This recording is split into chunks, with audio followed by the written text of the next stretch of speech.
V dnešnom videu sme si pre vás pripravili porovnanie dvoch amerických legend a sú nimi Dodge Challenger SRT Hellcat Red-Eye Widebody a Chevrolet Corvette C7 Z51 Competition Carbon. Obe autá zaujmú už na prvý pohľad svojim extravagantným dizajnom, nádherným zvukom 8-valca a pod kapotou aj motormi s objemom 6,2 litra. Dnešné video má však špeciálnu atmosféru, pretože tu s nami máme jedného z najúspešnejších automobilových pretekárov z našich končín, Miroslava Pospíchala. A teraz už prejdeme k autám. Dodge Challenger vo verzii SRT Hellcat Red-Eye Widebody je unikát, ktorý len tak často nevidíte, pretože ide o najvýkonnejšiu verziu, ktorú výrobca ponúka doplnenú o sériový Widebody kit, vďaka ktorému je auto lepšie ovládateľné. Je to oveľa viac než len silnejšia verzia Hellcatu, stelesňuje surový výkon a technológie posunuté na úplný limit. Motor s objemom 6,2 litra preplňuje kompresor s objemom 2,7 litra, ktorý dodáva tomuto autu jedinečný zvuk a plynulý priebeh výkonu. Ten má v sériovom stave 797 koní a 707 Nm. Tento kúsok je však upravený na 940 koní a 1160 Nm, čo z neho robí naozaj poriadny muscle car. Tento motor čerpá inšpiráciu z ultimátnej verzie Challenger Demon a zdieľajú spolu technológiu ako napríklad SRT Power Chiller, čo je systém, ktorý chladí nasávaný vzduch pomocou klimatizácie, alebo Afterrun Chiller, ktorý dochladzuje motor aj po vypnutí. Palivový systém verzie Red-Eye je posunutý na úplný limit pomocou dvojice čerpadiel, ktoré dosahujú tlaky pretekárskych aut spolu s chladenými vstrekovačmi. Toto auto je doslova prispôsobené enormnej dávke výkonu. Kované piesty motora, zosilnená prevodovka, vysokoodolný hnací riadeľ, upravený podvozok. To sú detaily, ktoré robia z tohto auta doslova unikát na cestách.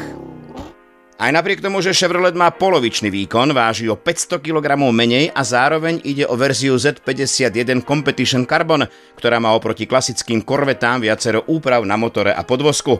Bude zaujímavé pozrieť si, ako si poradí v šprinte na 200 metrov. Je stelesnením amerického automobilového inžinierstva, kde sa výkon stretáva s eleganciou a technológia s umením. Corvette má motor s rovnakým objemom 6,2 litra a atmosférických 466 koní. Vďaka aerodynamickému tvaru a ešte nižšiemu ťažisku ako Lotus Elise sa toto auto osvedčilo aj na okruhoch. Oproti C7 Stingray prináša Z51 Competition viacero vylepšení, odľahčenú karosériu a vo verzii Carbon aj karbónové prvky, ktoré znižujú hmotnosť a zlepšujú aerodynamiku. Competition sedadlá poskytujú lepšiu oporu a zvýrazňujú charakter vozidla. Vďaka všetkým týmto úpravám táto Corvetta zrýchli z 0 na 100 len za 3,8 sekundy. Poďme sa teda na to pozrieť.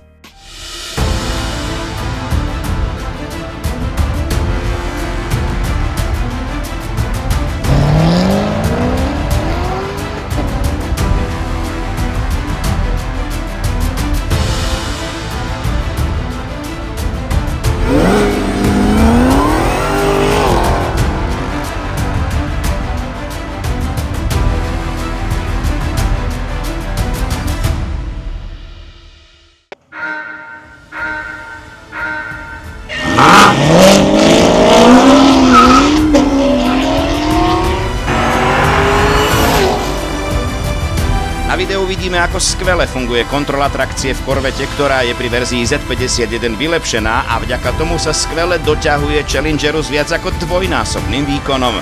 Následne si Challenger chytí náskok, ktorý sa postupne zväčšuje a v cieľovej rovinke na úseku 200 metrov si urobí náskok 1 sekundu. Je to však aj skvelý výkon pre Corvettu, ktorá len potvrdzuje to, že aj s polovičným výkonom je to stále veľmi rýchle auto, ktoré dokáže rozprúdiť krv v žilách. A čo na to vy? Páči sa vám poriadny muscle car s obrovským výkonom alebo športová americká klasika? Podielte sa s vašim názorom do komentárov a prípadne nám napíšte, ktoré z našich aut by ste si v porovnaní radi pozreli. Nájdete nás na Instagrame Finance Partners a nezabudnite nás sledovať aj tu na YouTube, kde pre vás pripravujeme ďalšie zaujímavé videá pre každého nadšenca rýchlych aut, vône benzínu a spálených gúm.